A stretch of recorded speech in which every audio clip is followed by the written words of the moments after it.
Mwen di sorti ma e kote nan li la. Men mwen ba ou sa wan fè la nou. Nan yon mwen di. Kade yon ti chat se blavo. Ti yon chat se blavo. Misye ma sa, li gwa di piske. Li se blavo. Si le men sa son blavo. Non, pa fè sa. Chat rete chat. Ou men mwen rete chat. Si chat mwen rete chat. Kouni abon mwen. Kade mwen pa fany la nan jim nan mal kokobo. Avan yon bon sou nan jim nan avek mwen fè. Yo, mwen leve pou fè nan jim nan. Mwen wale? Te bwe pou yon fè leve? An ale mwen. Mwen mwen kou bagay. Ou bakon nan yon mal pou leve al fè. An ale. Te gwa al kokobe non fè? Ou kon fè swa de ka? Ya. Ah, me ok mwen mwen kou bagay. Mwen mwen kon fè swa de ka? Kon fè swa? Vini. Kon degaj. Me degaj.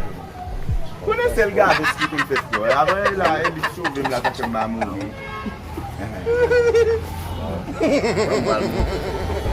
Tu gwa an fiel ou non boss? Gade, pa do ap leve yo kon sa. Nga leve la kwa kota. A komanse tremble la, non, il est en place.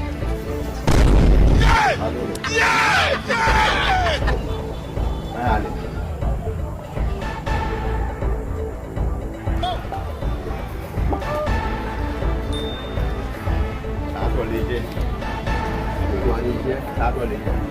Ça n'a fait.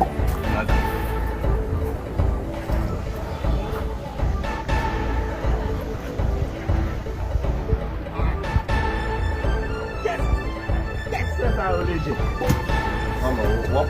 Yes! Il va dire. Ou plus fort, laver. Poucher. Poucher plat. Poucher plat même d'agave. Poucher plat même d'agave. Bien mec fort là. Bien. Comment les gars vous avez? C'est le bagaille. Attendez, mon casse non. Continue. Gade se kon level pou kon, li wap level pou kon.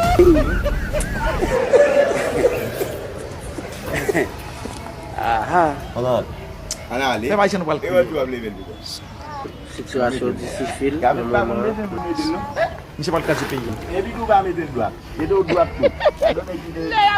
Ki so fe? Allez mon cher. Ane dade yo.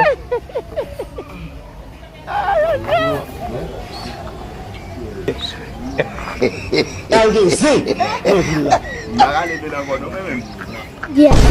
Apo pa gade men.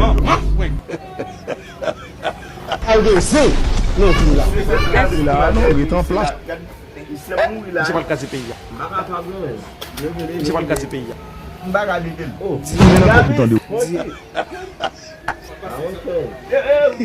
Quel nous causer? Ici, c'est fait à tomber sous les.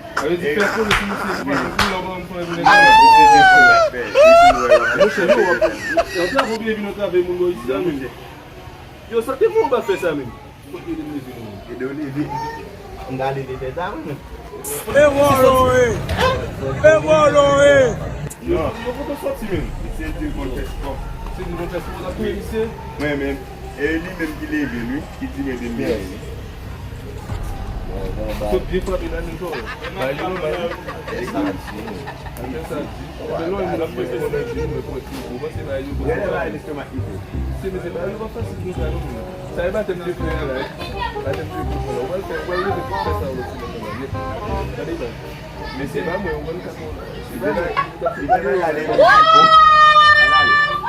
Allez, pour l'Allemagne.